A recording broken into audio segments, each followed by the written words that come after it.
as many guys drafted as you did about the town, and maybe does that dispel any sort of stereotypes that exist about Northeast baseball or anything that you face like that? I think we're in a unique position geographically. You know, when we play Boston College on a Wednesday, you'll see a dozen scouts behind our backstop. And my brother played at Wake Forest University, played in the ACC, said he very rarely would see that many. And geographically, you have scouts that are assigned to cover a certain geographic area. So if you have a New England area scout, you got 30 major league teams, we might have 30 scouts at a ball game because they're not going to watch West Haven High School versus East Haven that day. They're watching Boston College versus UConn. But if you're in Florida and you're assigned to cover the territory of Florida, you might be at Gainesville that day, you might be in Tallahassee, you could be in Orlando or at Daytona Beach or at St. Thomas Aquinas High School, or they're spread a lot thinner. So I think we have a great opportunity with our geography to attract kids that are interested in playing professional baseball. If we can sell that a little bit better, and now with 10 guys being drafted, I think it speaks volumes for that opportunity and also for what my assistant coaches have done to develop them and their talent coming in. You know, we do have talented guys in the Northeast. You saw 3 kids from the tiny state of Connecticut up here that are all major league prospects.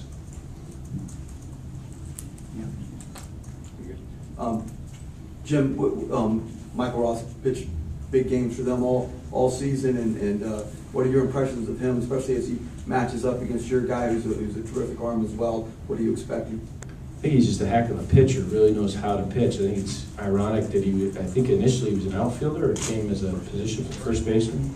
You know, and he's found a way to become a heck of a competitor on the mound. All we've heard about him is he really knows how to compete and how to pitch.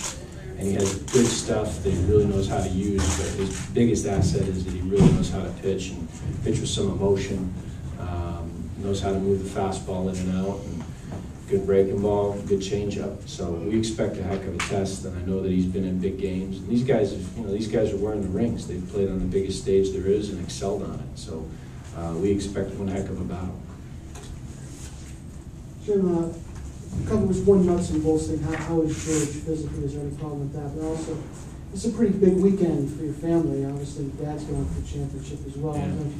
Talk about that a little bit and how you're going to keep in touch and what that means to you to be both of you at the same time. Thanks, Tom. First, I don't know how George is really. He did a little workout in the pool over at Clemson on Monday and Tuesday, and had no problem with the hamstring. We didn't push him or test him at all on the field, really. He took batting practice yesterday, but didn't sprint. He jogged fine. We're going to find out today how he really is. We're going to test it a little bit in our workout, but I think he's going to be ready to go. If you had put a gun to my head right now, I'd say he's going to be ready to go tomorrow night.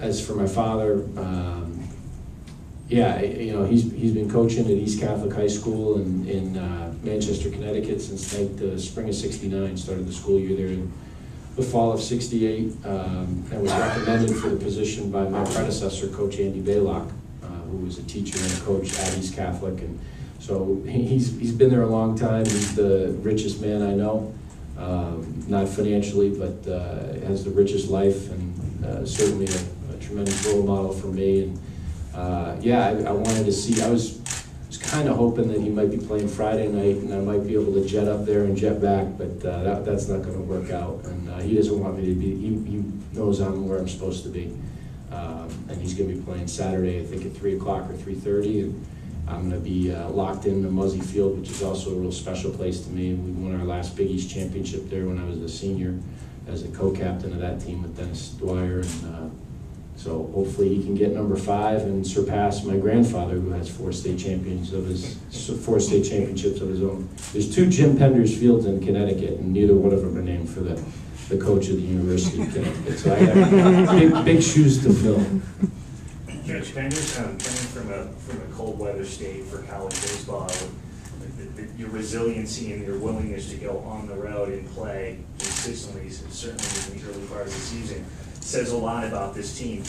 We don't know a lot about the chemistry of this club, but I would assume that these kids have really come together, and playing on the road is not something that they're unaccustomed to. No, we have to play on the road. It's the only way that we can do it. We put on our spikes for the first time in Tampa the day before we opened with Purdue since October. We didn't get to wear our spikes at all. We were indoors for that entire stretch, and there was snowpack on our field the entire winter. We had a rough winter. And that's not the most difficult part, but I'll never forget Ryan Moore on the bullpen mound at the Yankees complex saying, God, I love dirt.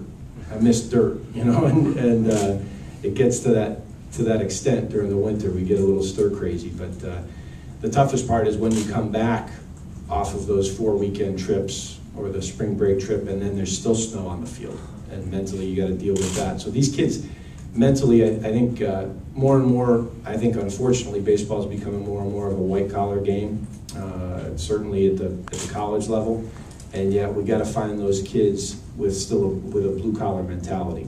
And our university, I think, is emblematic of that. It was started by a bunch of farmers in 1881 that want to become better farmers, and that's the kind of kids that I want, kids that are just willing to get better every day and work hard at it.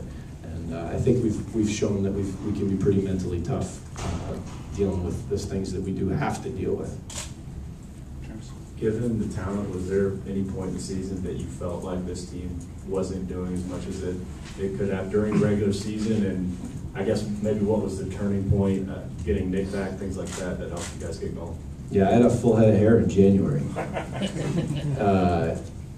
You're always, as a coach, you never feel like you're realizing your potential. I don't think until if you're fortunate to win the last game of the year.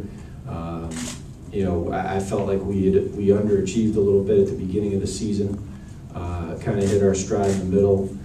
Took a little bit of a step back toward the very end of the Big East tournament, but seemed to be clicking a lot better after our terrible game against Coastal Carolina in the first game of the regional.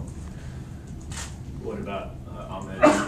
What he dealt with? Nick, they overcome an obstacle. We lost Joe Pavone before the season even started to an ACL. Our most valuable pitcher that was voted on last year was Scott Oberg. Not Matty, as good as Matty is, and not Kevin Vance, but Scott Oberg was lost for the year. He had Tommy John surgery, dealt with a whole bunch of health issues in the offseason, and haven't had him all year. And then Nick, our leader, our captain, our quarterback, our coach on the field, to go down and have a tube in his chest less than a month ago in 2 different hospitals. I think, if LJ is looking at shortstop right across the bag and he sees Nick Ahmed standing there, he's got to be inspired just seeing him.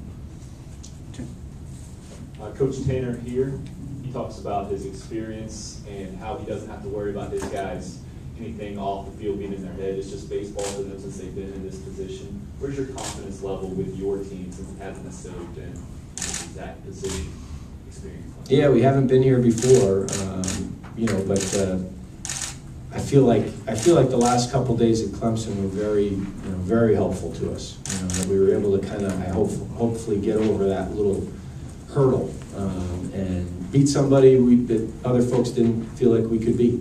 And we had 35 or 31 kids in our dugout that believed that they could beat them, and that's all that really mattered. This is going to be an even tougher environment in which to win. And if we let the environment get a hold of our attention, we're probably not going to do so well. But I'm hopeful that I don't have a tape measure in my bag like Norman Dale, but we're gonna get out there and practice and see. I bet you the dimensions are pretty similar to some other fields that we played on, and it's empty right now, so we're gonna enjoy that and see what happens. Coach, how's your pitching set up for this weekend? Matty's going to go tomorrow night. Matt Barnes will go tomorrow, and then it'll either be Greg Nappo or Brian Ward. We haven't yet decided, honestly. I haven't even talked with Greg yet to see how he's feeling, and he really did a yeoman's effort last weekend and coming back after 36, 37 pitches from Saturday to start that game and go deep into it on Monday. So a little unique situation. Normally I'd say Napo in game 2, but right now I just want to check in with him and make sure that we're good to go for that. Anything else for Coach Penders? All right, we'll let Coach